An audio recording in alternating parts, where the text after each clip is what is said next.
बात यह है कि झूठा केस है, क्या बोलेंगे वो? जितना सिखाया पढ़ाया गया होगा उतना तो बोलेंगे, उसके बाद क्या बोलेंगे? इसीलिए वो नहीं बोल पा रहे हैं अभी, क्योंकि पूरी तरह से बनावटी केस है। अब हमने एक तस्वीर जो हमको जनता ने भेजा है, कई लोगों ने अलग अलग जगह से भेजा है कि ये देखिए इनसे क्या आप उम्मीद करते हैं। तो एक प्रश्न है, हमने वो आपके सामने रख दिया, तस्वीर भी हमने दिखा दी। क्या हो रहा है वो जनता को आपके माध्यम से पता है तो ठीक रहेगा, क्योंकि जनता जब धारणा बनाती है तो उसको आपके द्वारा दी गई सूचनाएं ही उसमें करना है। भाई हमारा उनका व्यक्तिगत ना तो पहले से कोई परिचय है, ना तो कोई बातचीत है, ना तो कोई स्वार्थ टकरा रहा है।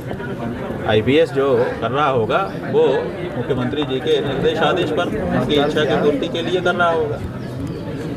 हमारा व्यक्तिगत तो उनसे कोई लेना देना है नहीं ना। अभी ये आप लोग अपनी शब्दावली है, हम इसमें नहीं जाना चाहते हैं। हम तो ये कह रहे हैं शुरू से आपसे कि हम यहाँ पर उपस्थित हैं और आपकी कोई भी जांच है उसमें सहयोग करने को तैयार हैं, और अगर कोई आरोप लगाया गया है तो उस आरोप के बारे में आप हमसे जो पूछें वो बताने को तैयार हैं, और हम बता भी रहे हैं। आप देख रहे हैं शंकराचार्य की पीठ ही इस समय पूरे भारत में बची हुई है, जिस पर अभी सत्ता पक्ष का कोई व्यक्ति नहीं बैठ पाया है। अभी तक सनातन धर्म का मानने वाला, पालन करने वाला व्यक्ति ही शंकराचार्य पीठ पर है। उनकी कोशिश है कि जैसे उन्होंने हर संवैधानिक पद पर अपने आदमी बैठा लिए, जैसे उन्होंने हर विश्वविद्यालय के कुलपति के पद पर अपने आदमी बैठा लिए, जैसे उन्होंने बाकी कई जगहों पर अपने आदमी बैठा लिए, वैसे वो चाहते हैं कि शंकराचार्य के पद पर भी हम अपने आदमी बैठा लें। तो इसीलिए जो परंपरागत शास्त्र को मानने वाले, वेद धर्म को बताने वाले शंकराचार्य हैं, वो उनको अब सुहा नहीं रहे हैं, क्योंकि जो वेद को मानने वाले, शास्त्र को मानने वाले शंकराचार्य हैं, वो कह रहे हैं कि एक सन्यासी को दया, करुणा और अहिंसा के व्रत का पालन करना चाहिए। और जब एक सन्यासी अपने आप को कहने वाला और गेरुआ कपड़ा पहनने वाला व्यक्ति मुख्यमंत्री आदि पद की शपथ ले लेता है, तो फिर वो मांस विक्रय का काम भी करने लग जाता है, जो कि शास्त्रोचित नहीं है। शंकराचार्य ये कह रहे हैं कि जब आपने विरक्ति धारण कर ली, माँ बाप को भी छोड़ दिया, तो फिर आप नौकरी क्यों कर रहे हैं, क्यों वेतन लेकर के काम कर रहे हैं? और वेतन लेकर के जब आप काम करते हैं, भत्ता लेकर के काम करते हैं, तो 24 घंटे के लिए आप संविधान का काम करने के लिए जब नियुक्त हो गए तो मठ का काम कब करेंगे? तो ये जो प्रश्न हैं मूलभूत, इन प्रश्नों को शंकराचार्य उठा रहा है, इसीलिए शंकराचार्य उनको नहीं सुहा रहा है। महाराज शंकराचार्य ये कह रहा है कि गौ हमारी माता है, उसकी रक्षा होनी चाहिए, गौ हत्या करने वालों को हतोत्साहित किया जाना चाहिए और इसके लिए कानून बनाया जाना चाहिए। वो आप बनाना नहीं चाहते हो। आप लोगों के माध्यम से अब सर्वविदित है कि गौ हत्यारों से चंदा लिया जा रहा है, तो ये सब हिंदू धर्म के अनुरूप नहीं है। ये बात शंकराचार्य बता रहा है, इसीलिए शंकराचार्य को समाप्त करना उनका उद्देश्य है। कि इंडिया गठबंधन हम नहीं जानते, हम कोई पार्टी भी नहीं जानते। हम तो ये जानते हैं कि कौन सच्चा हिंदू है, कौन सच्चा हिंदू नहीं है। तो जो सच्चा हिंदू है वो खुल करके अपनी बात कह रहा है। वो भाजपा में भी है, वो भी बोल रहा है। भाजपा के भी 2 उप मुख्यमंत्री आखिर सामने आए थे ना कि गलत हुआ, आप उनको क्यों नहीं गिनते हो? वो इंडिया गठबंधन के हैं दोनों उप मुख्यमंत्री, वो भी पानीदार लोग हैं, उनके अंदर भी अभी हिंदू धर्म जीवित है, इसीलिए वो बोल पड़े। बाकी नहीं बोल पा रहे हैं, इसका मतलब कि वो छद्म हिंदू हैं। यही तो बात है कि जो हिंदू धर्म के अनुसार बोल सकेगा मौके पर, वही तो असली हिंदू है, बाकी नकली हिंदू है। तो नकली असली हिंदू की पहचान इससे हो रही है बेटा। देखिए हिंदू समाज जो है बहुत आहत है कि हमारे शंकराचार्य जी के ऊपर इस तरह का घिनौना आरोप लगा रहे हो आप, और हिस्ट्री शीटर के माध्यम से लगवा रहे हो। हिस्ट्री शीटर को हीरो बना करके घुमा रहे हो और शंकराचार्य जी को प्रश्नों के घेरे में डाल रहे हो।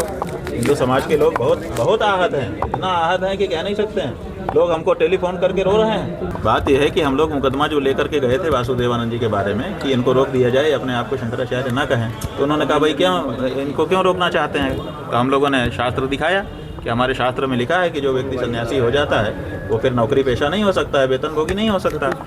और कोर्ट ने इसका अनुशीलन किया, लोअर कोर्ट ने, फिर अपील कोर्ट ने, फिर हाई कोर्ट ने कहा कि बिल्कुल ये नहीं हो सकता, इसलिए सन्यासी नहीं है। सुप्रीम कोर्ट गए, सुप्रीम कोर्ट से भी उनको कोई रिलीफ नहीं मिली। तो ये तो हमारे धर्मशास्त्र में स्थापित है कि सन्यासी होकर के जो नौकरी करेगा, जो वेतनभोगी होगा, वो सन्यासी नहीं माना जाएगा। तो इसी तरह से ये जो आदित्यनाथ योगी है, ये भी अपने आप को योगी सन्यासी कहता है, गेरुआ कपड़ा पहनता है। तो ये जब नौकरी करेगा, ये वेतन भत्ता सब ले रहे हैं, 4.25 लाख रुपया महीने का इनका सब है मिला करके। तो आप जो वेतन भत्ता ले रहे हैं तो आप सन्यासी कैसे हैं? और आप एक सन्यासी के रूप में अहिंसा व्रत का पालन पूरी तरह से करना पड़ता है, चींटी भी ना मर जाए इसका ध्यान रखना पड़ता है। और आप करोड़ों करोड़ पशुओं को मार करके उसका मांस विदेशियों को खिलाने के लिए बेच रहे हैं, डॉलर कमा रहे हैं, और फिर भी आप अपने आप को सन्यासी कह रहे हैं। ये जो परिभाषा हिंदू धर्म की बनाई जा रही है कि केवल गेरुआ पहन लो और अपना सिर मुड़ा लो और उसके बाद अपना नाम अमुक ये रख लो, इतने मात्र से कोई सन्यासी नहीं होता है। सन्यासी होने के लिए सन्यासी वेश के साथ साथ सन्यासी आचरण भी होना चाहिए।